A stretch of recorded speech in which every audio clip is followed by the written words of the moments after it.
Seigneur, merci pour ce repas. Merci pour nous rappeler que tu as donné ta vie pour nous, alors que nous étions loin. Merci parce que tu savais qu'on allait te trahir et pourtant tu es allé jusqu'au bout. Merci pour cet acte immense d'amour. Merci pour cette passion que tu as pour sauver ceux et celles qui étaient perdus. Merci de nous rappeler que nous sommes tes enfants, que tu as fait de nous ces enfants adoptifs, comme dit l'apôtre Paul, et donne-nous en retour le vouloir et le faire pour être à ton écoute et vouloir aspirer à te ressembler. Au nom de Christ. Amen.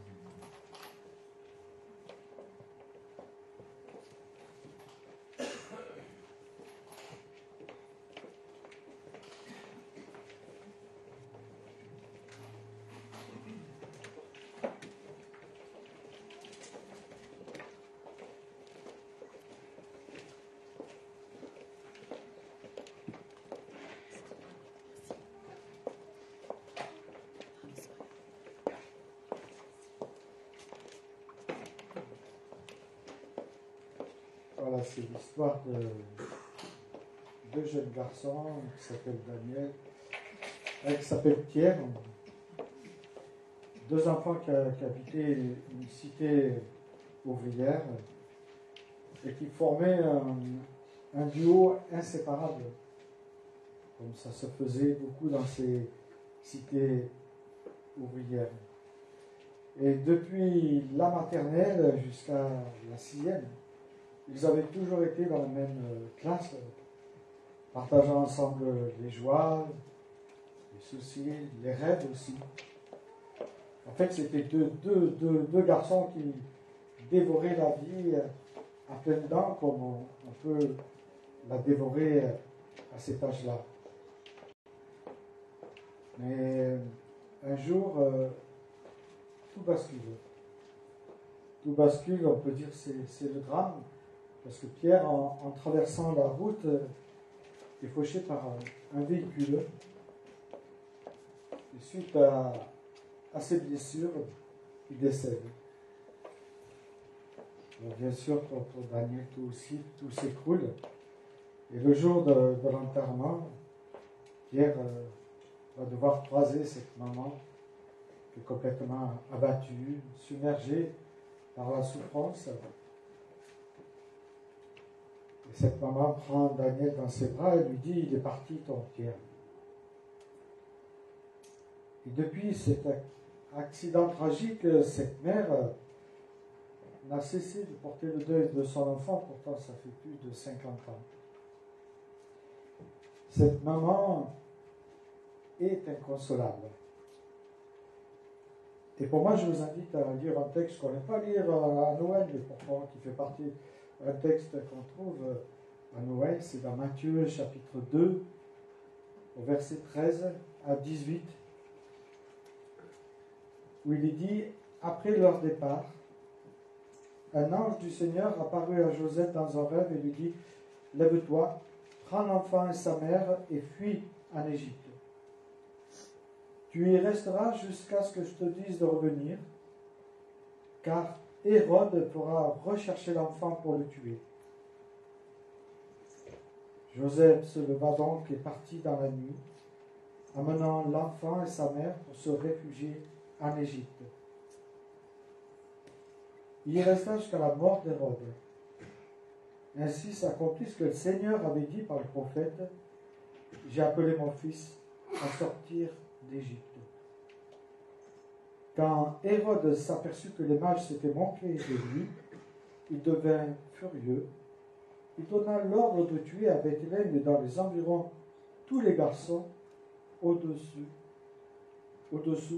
de 2 ans, conformément aux précisions qui lui avaient été données par les mages sur l'époque où l'étoile était apparue. Ainsi s'accomplit la parole transmise par Jérémie le prophète. On entend à Rama une voix qui gémit et d'abondants sanglots amers. Rachel pleure ses fils. Elle ne veut pas se laisser consoler, car ses fils ne sont plus. Voilà, Rachel qui ne veut pas être consolée, et on peut comprendre.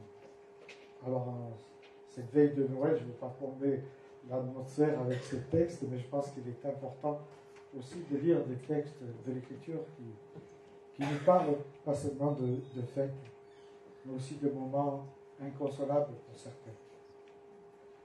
C'est vrai que tous les ans, c'est la même chose en principe. Dès qu'arrive le mois de décembre, tout est fait pour nous rappeler que Noël approche. Ça peut être décoration de la ville, des magasins. En tout cas, on voit cette magie de Noël, si j'ose dire, prendre de plus en plus de l'ampleur. Malgré le retour de l'inflation, on peut dire. Et c'est vrai qu'en cette période de Noël, les magasins débordent de gourmandises, de cadeaux, parfois plus onéreux les uns que les autres. Cadeaux gourmands, repas de fête, dinde, chapon, boudin blanc, bûches et marrons glacés, ça déborde partout, y compris après sur la balance. Et oui, c'est comme ça. La plupart d'entre nous, je dis bien la plupart d'entre nous, avons ce privilège de pouvoir passer Noël en famille, où on va se rassembler entre amis, entre proches, où les familles vont s'unir, même faire grandir leurs liens en principe. Les liens se resserrent à Noël. Pour beaucoup, la famille est le cercle précieux et intime qui nous garantit justement cet esprit de Noël. Et en dehors des cadeaux et autres aspects commerciaux de cette période. Mais il faut oser le dire, Noël a aussi des zones d'ombre. Si la plupart des gens sont impatients à l'approche des fêtes de Noël, d'autres redoutent cette fête. Alors peut-être pour vous, vous semblez loin de tout cela, mais c'est vrai que certains redoutent cette fête. Ils sont angoissés à l'idée de retrouver certains proches, parce que l'atmosphère n'est pas terrible entre eux. Et puis il y a aussi ces personnes qui sont vulnérables, qui sont confrontées à la détresse liée à leur isolement. Parce que Noël, c'est ça aussi. Car ils sont coupés de leur famille. Alors, pour différentes raisons, ça, je ne vais pas rentrer dans le détail. Et pour d'autres, c'est une date d'anniversaire d'un événement tragique ou d'un rappel trop cruel d'une enfance douloureuse qu'ils ont vécue en cette période de Noël. Malheureusement, à Noël, les familles ne sont pas toujours à la fête, car cela peut réveiller d'anciennes blessures. Mais revenons à notre texte, où Hérode, pour ne pas manquer son but, il étend judicieusement à 2 ans le massacre des garçons. Et on peut comprendre entre la distance que les mages ont dû parcourir quand il a su. Donc pour ne pas se tromper, il prend 2 ans et il se dit je vais faire massacrer tous les enfants. Qui vivaient dans ce petit bout de Bethléem, tranquille, et avec ses environs. Tous les enfants de moins de 2 ans furent massacrés, exécutés, on pourrait dire, seulement quelques semaines après la naissance d'Emmanuel, Dieu parmi nous. Juste après la naissance du Sauveur, il y a un massacre.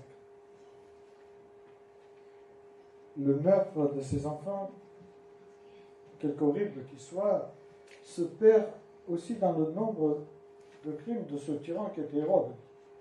Vous savez, il ne fallait pas bon de faire partir de sa famille. Il a même étranglé sa femme. Donc, il allait loin.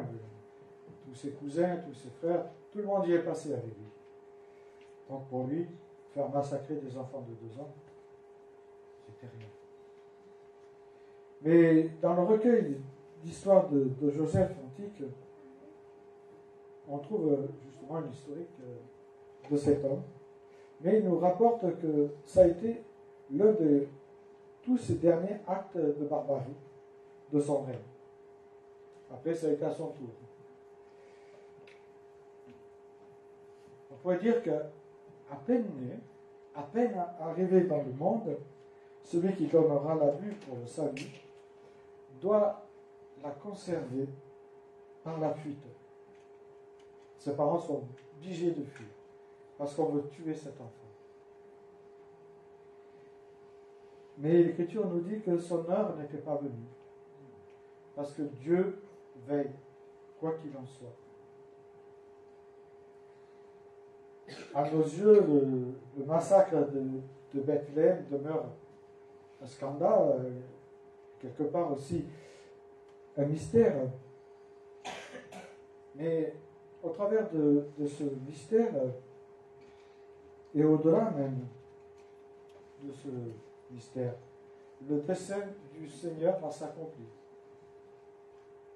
Il faut toujours garder cela en mémoire quand on lit l'Écriture. Dieu accomplit son dessein, quoi qu'il arrive, dans nos vies. Il faut que Jésus soit le Christ. C'était annoncé dans l'Écriture. Il faut qu'il meure. C'était annoncé ça aussi. Mais non dans le massacre de Bethléem comme les hommes l'ont désiré, mais comme lui l'a prévu. C'est pourquoi il échappe à Hérode. Il descend d'Égypte et retournera plus tard avec ses parents habiter en Israël, à Nazareth. Ce qui portera à confusion souvent Jésus de Nazareth. Certains diront qu'il n'y a rien de bon qui peut venir de Nazareth. Matthieu nous dit que Rachel exprime une souffrance inconsolable. Inconsolable des parents qui ont perdu leur enfant. Cette parole qui est très forte, au verset 18, nous dit Rachel ne veut pas être consolée. Rachel ne veut pas être consolée. Il ne peut pas être consolé. Ça rejoint, je crois, ce texte, tous les parents qui ont vécu une épreuve comme celle-ci. On remarque parfois qu'il n'y a pas de mot au sens strictement linguistique pour désigner la mère ou le père qui a perdu un enfant. Un mari qui perd une femme, on dira il est veuf ou elle est veuve pour une femme. Les enfants qui perdent des parents, ce sont des orphelins.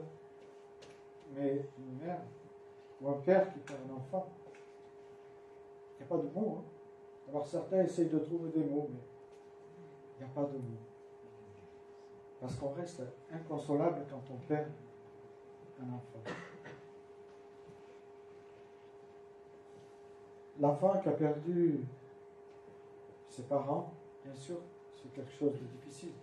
Mais une mère qui perd son enfant, ou un père, reste inconsolable. Je dirais qu'il n'y a rien de plus tragique que la perte d'un enfant, car c'est contraire à l'ordre des choses qu'on s'établit nous-mêmes dans notre esprit. Ça bouleverse une existence jusqu'à rendre l'existence inconsolable. Si je dis cela, c'est parce qu'en fréquentant des gens qui ont perdu des enfants, je sais qu'ils sont inconsolables.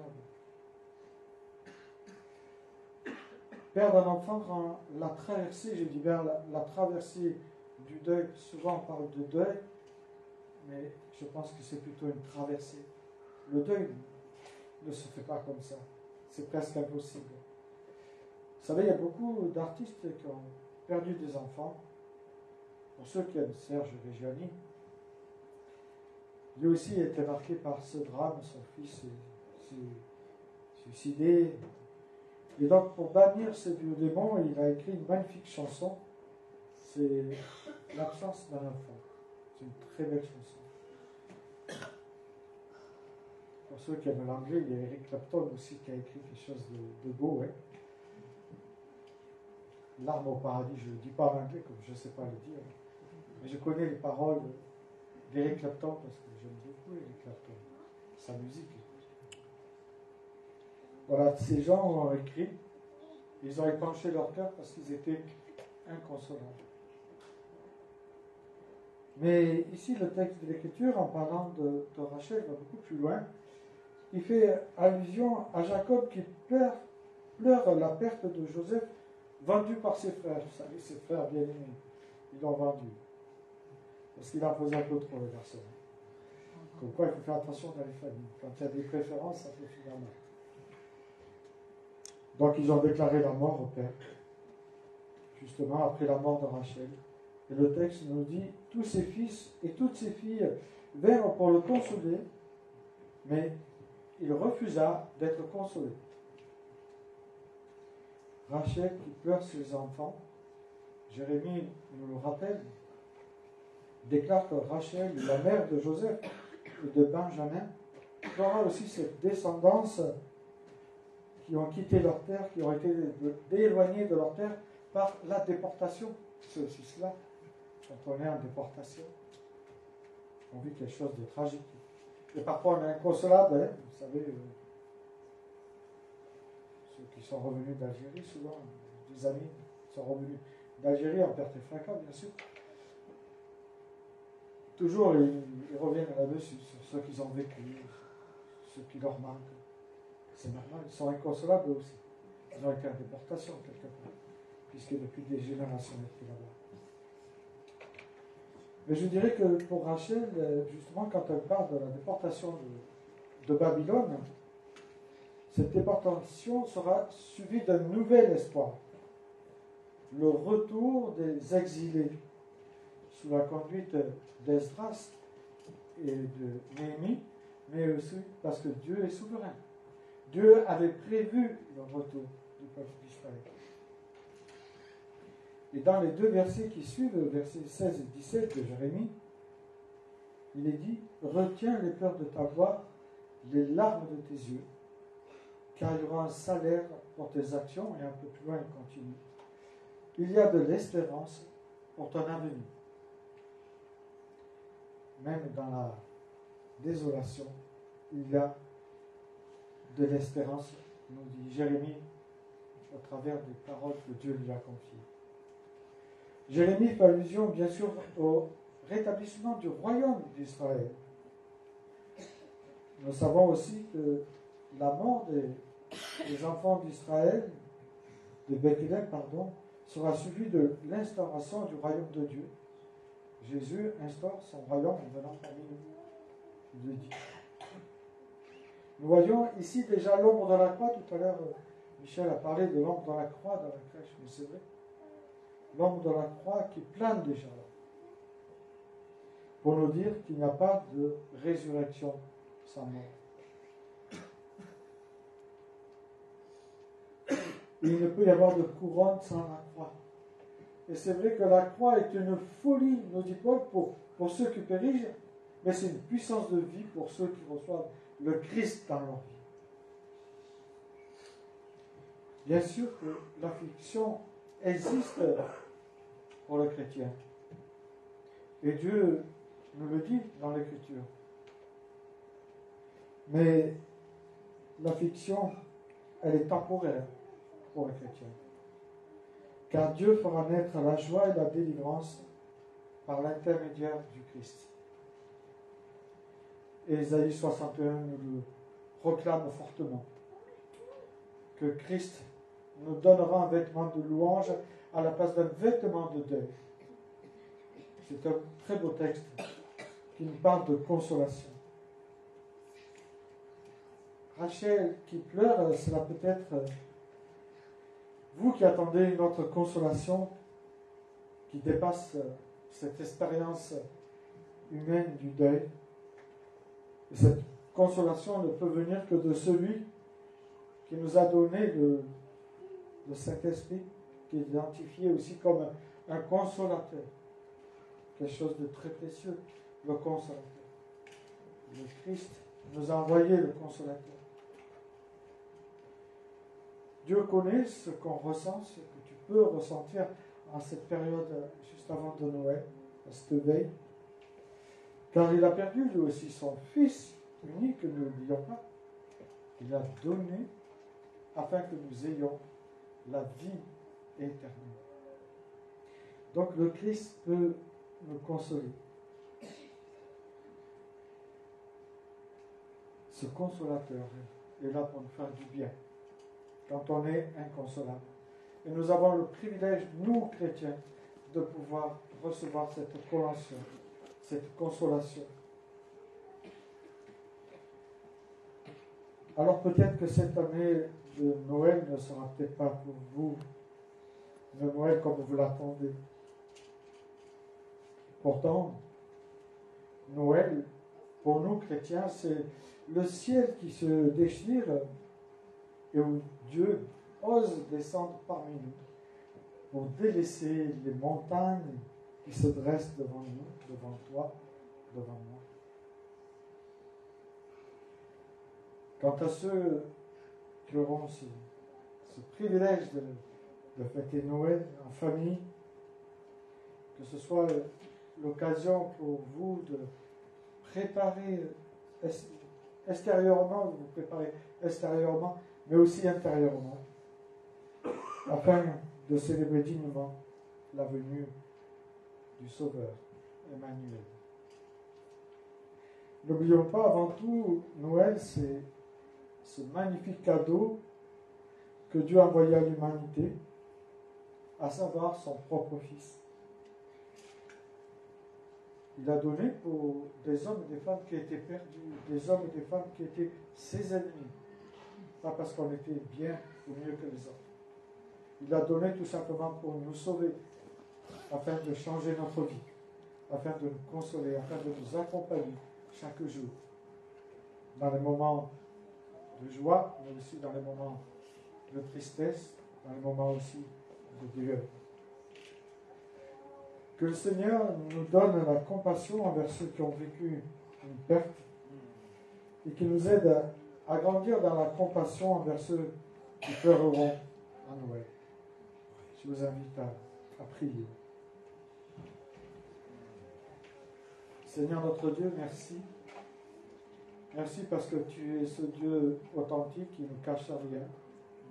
C'est le Dieu qui nous dit que la vie a ses joies, mais la vie a aussi ses tristesses. Et ces tristesses sont différentes. Parce que toi, tu es auprès de nous. Tu nous consoles, tu nous portes, tu nous relèves. Tu nous donnes de regarder à cet avenir, à ce royaume que tu as commencé d'établir, et à ce royaume que tu établiras quand tu reviendras. Oui, merci pour cette espérance que tu as mise dans nos cœurs. Et garde-nous, Seigneur, d'avoir cette compassion pour ceux qui ne l'ont pas, et pour ceux qui ne l'ont pas et qui sont peut-être dans la souffrance en cette période de Noël. Donne-nous de savoir leur faire un clin d'œil, que tu nous inspires, que tu nous guides, que tu nous donnes de faire et d'avoir les gestes adéquats pour consoler, parce que tu nous as donné ce consolateur. Alors que nous l'utilisions à cette période de Noël aussi pour consoler ceux et celles qui ont besoin d'être consolés. Nous te le demandons dans le nom précieux du Christ, le Sauveur de l'humanité. Amen. Je vous invite à reprendre un chant. Je vous laisse le choisir.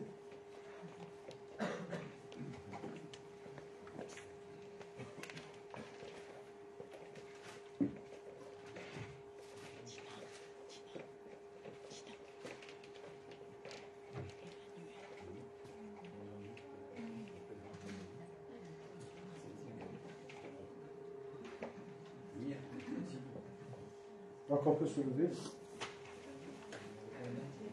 Ceux qui le peuvent, toujours.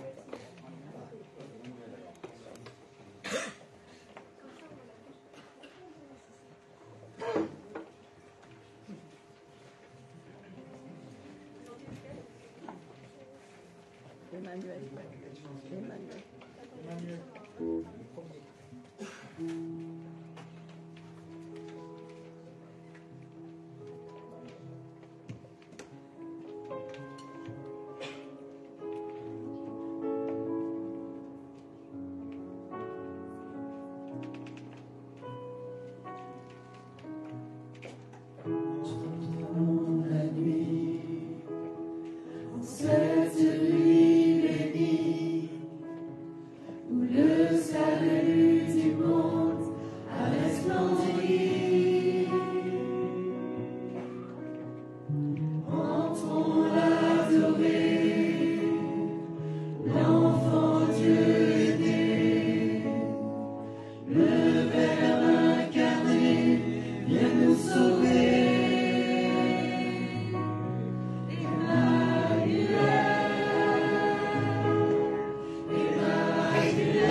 À recevoir ces paroles en voix. L'Esprit de l'Éternel du Seigneur est sur moi, dit Jésus. Car l'Éternel m'a oint pour annoncer aux humiliés une bonne nouvelle. Et il continue un peu plus loin. Il dit, j'apporterai au lieu de ce vêtement de deuil qu'ils ont, un vêtement de louange au lieu d'un esprit abattu, afin qu'on les appelle les chaînes de justice. Que la paix et la grâce de notre Dieu nous donne de recevoir cette consolation qui vient de l'Éternel.